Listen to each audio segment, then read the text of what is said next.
గౌరవ సభ్యులు అడిగిన 4 ప్రశ్నలు అడిగారు అధ్యక్ష. దానిలో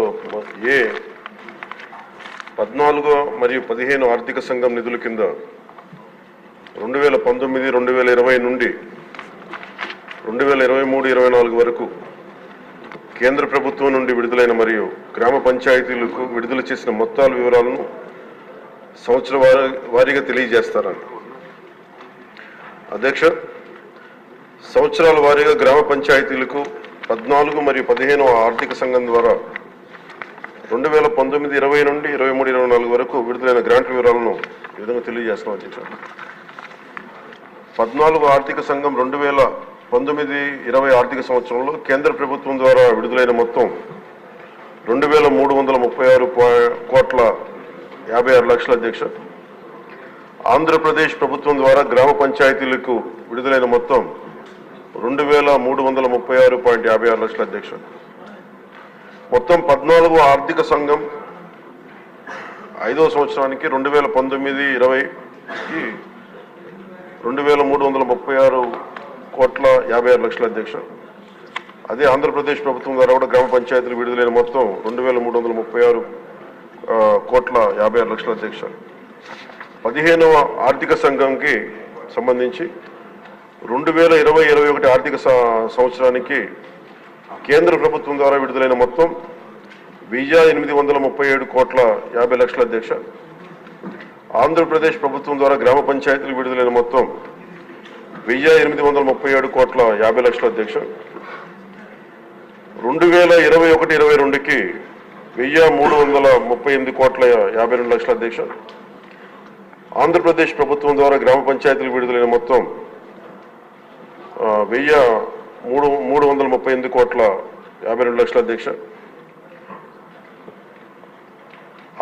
22-23 ఆర్థిక సంవత్సరానికి 1,378,65,00,000 అధ్యక్ష కేంద్ర ప్రభుత్వం నుంచి వచ్చింది. ఆంధ్రప్రదేశ్ ప్రభుత్వం ద్వారా గ్రామ పంచాయతీలు విడుదలైన మొత్తం 1,378,65,00,000 అధ్యక్ష. 23-24 ఆర్థిక సంవత్సరానికి సంబంధించి కేంద్ర ప్రభుత్వం ద్వారా విడుదలైన మొత్తం 1,392,69,00,000 అధ్యక్ష. ఆంధ్రప్రదేశ్ ప్రభుత్వం ద్వారా గ్రామ పంచాయతీలు విడుదలైన మొత్తం 696,41,00,000 అధ్యక్ష.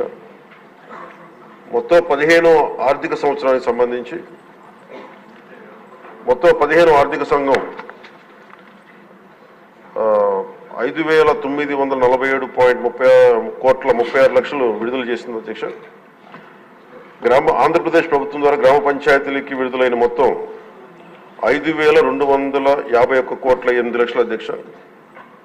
ఈ 14 మరియు 15 ఆర్థిక సంఘం వెరసి మొత్తం 8,283,92,00,000 విడుదల చేశారు అధ్యక్ష. ఆంధ్రప్రదేశ్ ప్రభుత్వం మటుకు 7,587,64,00,000 విడుదల చేశారు అధ్యక్ష గ్రామ పంచాయతీలకి. కేంద్ర ప్రభుత్వం ద్వారా విడుదలైన మొత్తంలో ఇంకా 696,28,00,000 ఆంధ్రప్రదేశ్ ప్రభుత్వం ద్వారా గ్రామ పంచాయతీలకి ఇంకా విడుదల కావాల్సింది అధ్యక్ష. ఈ రెండో ప్రశ్నకు అధ్యక్ష, నిధుల నిలిపివేత కారణంగా గ్రామ పంచాయతీలకు ఎదుర్కొంటున్న ఇబ్బందుల విషయాన్ని ప్రభుత్వం గుర్తించిందని గౌరవ సభ్యులు అడిగారు అధ్యక్ష. గుర్తించాం అధ్యక్ష. సకాలంలో నిధులను విడుదల చేయనందున ప్రభుత్వం ఈ కింద సమస్యలను గుర్తించింది. 1, గ్రామాల్లో పారిశుద్ధ్యం సరిగ్గా లేకపోవడం, పారిశుద్ధ్య కార్మికులకు నెలవారీ వేతనాలు చెల్లించకపోవడంతో అనేక గ్రామ పంచాయతీల్లోని 21,000 మంది పారిశుద్ధ్య కార్మికులు విధులకు హాజరు కావడం లేదు. తమ పనిని కొనసాగిస్తున్న దాదాపు 23,000 మంది పారిశుద్ధ్య కార్మికులకు చెల్లించాల్సిన బకాయిలు 103 కోట్లు ఉన్నాయి అధ్యక్ష, ఇంకా పెండింగ్లో ఉన్నాయి. తగినంత మంచి పారిశుద్ధ్య కార్మికులు లేనందువల్ల గ్రామాల్లో చెత్త కుప్పలుగా పేరుకుపోయి ఆరోగ్యానికి హాని కలిగిస్తూ ఉంది.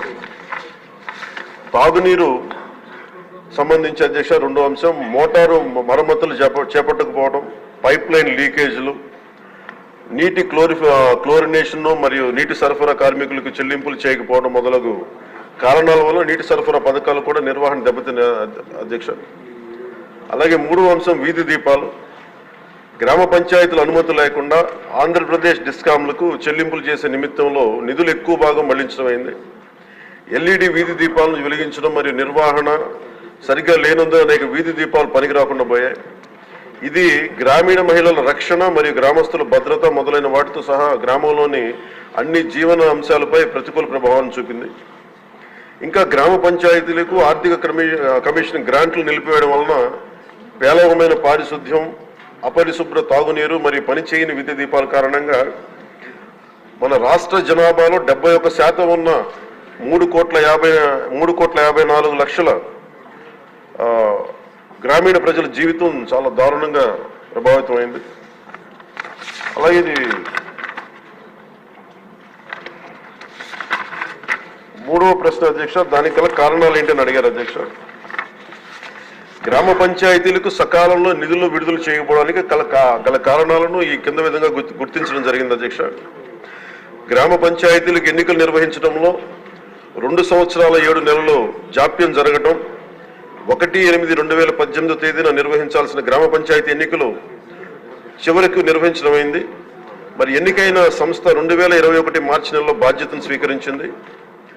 కేంద్ర ప్రభుత్వానికి రెండో అంశం అధ్యక్ష, కేంద్ర ప్రభుత్వానికి గ్రాంట్ ట్రాన్స్ఫర్ సర్టిఫికేట్ అంటే వినియోగ ధ్రువపత్రాన్ని ఆలస్యంగా సమర్పించడం. మూడవది, గ్రామ పంచాయతీల బ్యాంకు ఖాతాలను గత ప్రభుత్వం ఉద్దేశపూర్వకంగా పిఎంఎఫ్ఎస్ ప్రభుత్వ ఆర్థిక నిర్వహణ వ్యవస్థతో ఏకీకృతం చేయలేదు. దానికి అదొక కారణం. నాలుగవది, కేంద్ర ప్రభుత్వ పంచాయతీరాజ్ మంత్రిత్వ శాఖ నుండి కేంద్ర బృందం ఆంధ్రప్రదేశ్లోని గ్రామ పంచాయతీలను సందర్శించిన సమయంలో వారు చేసిన ప్రతికూల పరిశీలనలు. ఈ పై కారణాల వల్ల గ్రామ పంచాయతీలకు సకాలంలో ఆర్థిక సంఘం గ్రాంట్లు పొందలేదు అధ్యక్ష. ఫలితంగా గ్రామ పంచాయతీల ఆర్థిక పటిష్టతకు తీవ్ర నష్టం వాటిల్లింది. అలాగే గౌరవ సభ్యులు అడిగిన 4వ ప్రశ్న అధ్యక్ష, గ్రామ పంచాయతీలకు నిధులు విడుదలకు చేయుటకు ప్రభుత్వం తీసుకున్న చర్యలు ఏమిటని.